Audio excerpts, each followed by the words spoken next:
Hola, mi nombre es Juan Camilo López, estudiante de la maestría en educación y docente de bachillerato en la institución educativa normal del municipio de San Roque, en Antioquia.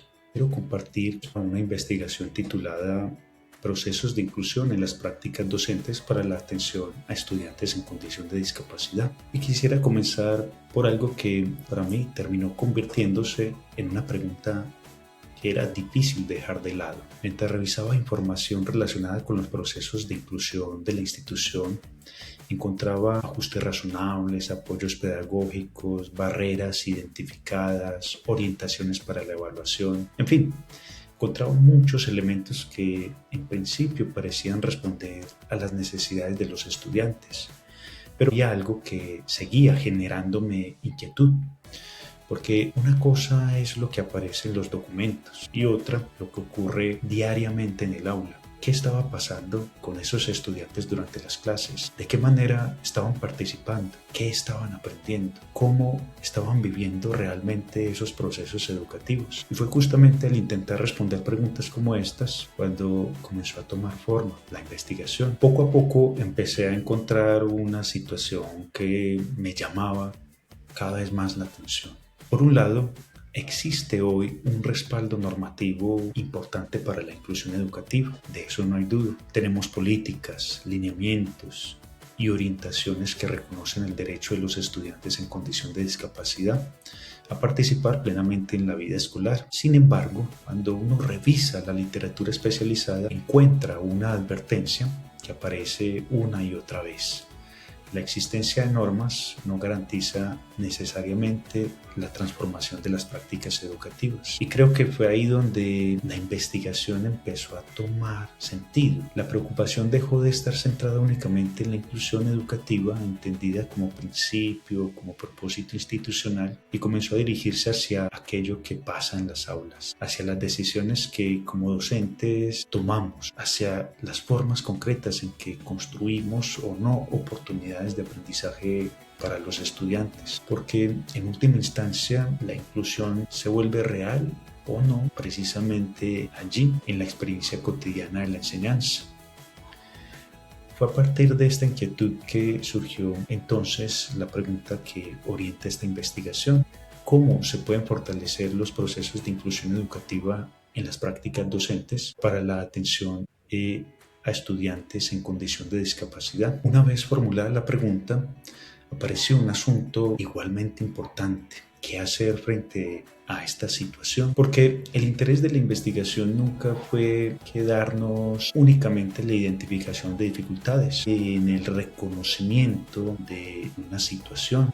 Reconocer barreras es importante, por supuesto, pero la pregunta era ¿qué podíamos hacer con esa información? Por esta razón, el objetivo general que me planteé fue el de fortalecer los procesos de inclusión educativa en la institución mediante una estrategia pedagógica orientada a la atención a estudiantes en condición de discapacidad. Y para llegar a ello fue necesario recorrer varios pasos: construir indicadores de inclusión educativa, diseñar una estrategia pedagógica y, por último, abrir un espacio de reflexión con docentes sobre la propuesta construida. Ahora bien, fue necesario preguntarnos qué aspectos de la realidad educativa debíamos analizar. La primera categoría fue la de educación inclusiva. Y esto era casi inevitable porque la pregunta inicial surgía precisamente de una preocupación por la inclusión. Al revisar la literatura especializada, encontré una idea que aparece de manera recurrente en autores como Mel Anscoy y Tony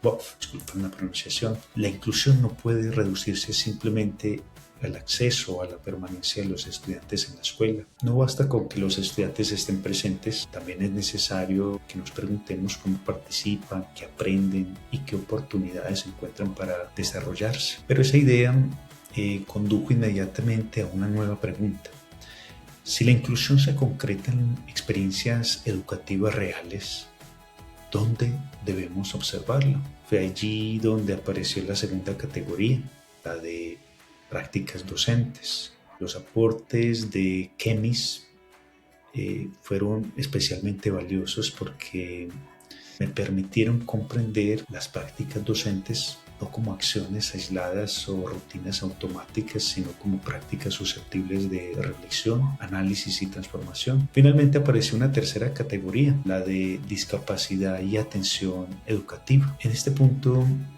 fueron especialmente importantes Michael Oliver y Colin Barnes. Desde el modelo social de la discapacidad, estos autores proponen desplazar la mirada desde las limitaciones individuales hacia las barreras que pueden surgir en los contextos sociales y educativos, uno de los puntos centrales de la investigación.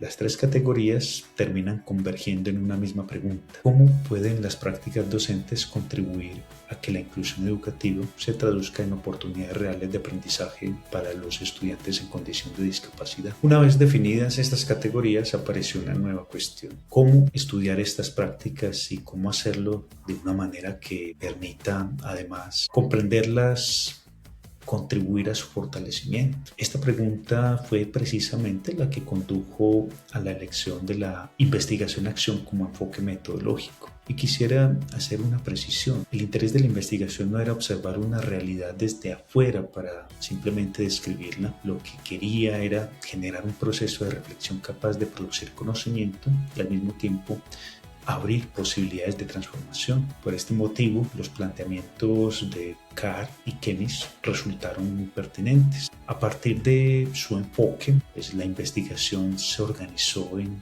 4 fases. La primera, orientada a la construcción de indicadores de inclusión educativa mediante revisión documental de literatura especializada y normativa vigente. La segunda, destinada a comprender las prácticas docentes mediante entrevistas semiestructuradas realizadas a docentes de la institución. Posteriormente, y a partir de los hallazgos obtenidos, se diseña una estrategia pedagógica orientada al fortalecimiento de los procesos de inclusión educativa. Finalmente, la propuesta se somete a reflexión mediante un grupo focal con docentes con el objeto de analizar sus alcances, su pertinencia y sus posibilidades de fortalecimiento. Más que etapas independientes, estas fases conforman un recorrido que va desde la comprensión de una realidad hasta la construcción reflexiva de una propuesta de mejora. A partir de este recorrido investigativo se esperan 3 resultados principales. En primer lugar, construir una comprensión más profunda de los procesos de inclusión educativa presentes en la institución y de la manera como estos se relacionan con la atención a estudiantes en condición de discapacidad. En segundo lugar, identificar fortalezas, barreras y necesidades presentes en las prácticas docentes.